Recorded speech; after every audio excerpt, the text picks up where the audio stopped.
Ustadz, apa hukum memelihara burung walet? Sarangnya kan dari kumpulan tetesan air liur walet. Sarangnya itu kita jual. Apakah air liur walet itu halal?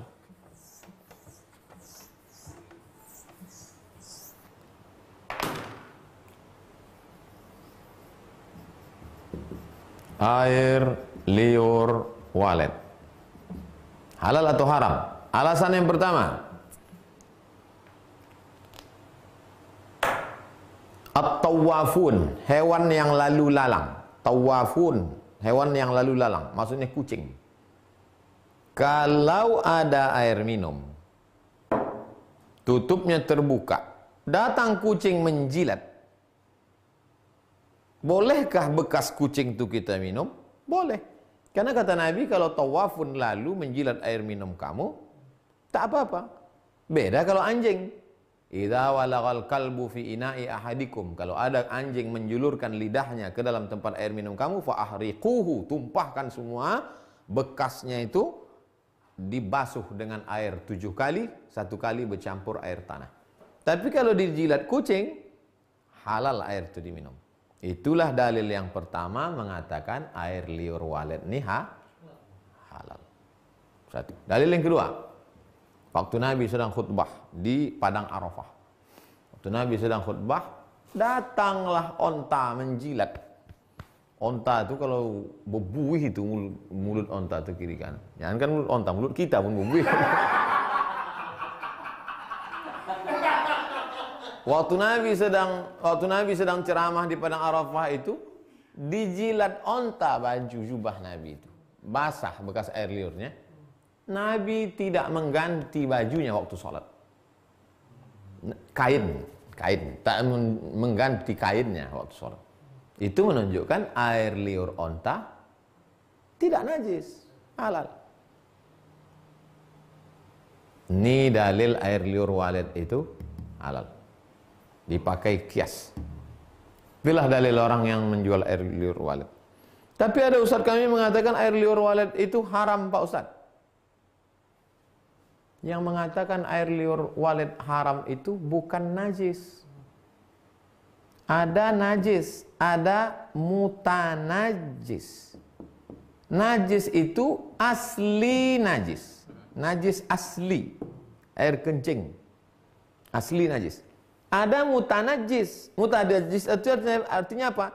Menjadi najis. Dia sebetulnya tidak najis, tapi menjadi najis. Yang sebelumnya tidak najis, menjadi najis. Contohnya, air, bak. Bak itu tak sampai 2 kulah, bak kecil. Jatuh tikus dari atas.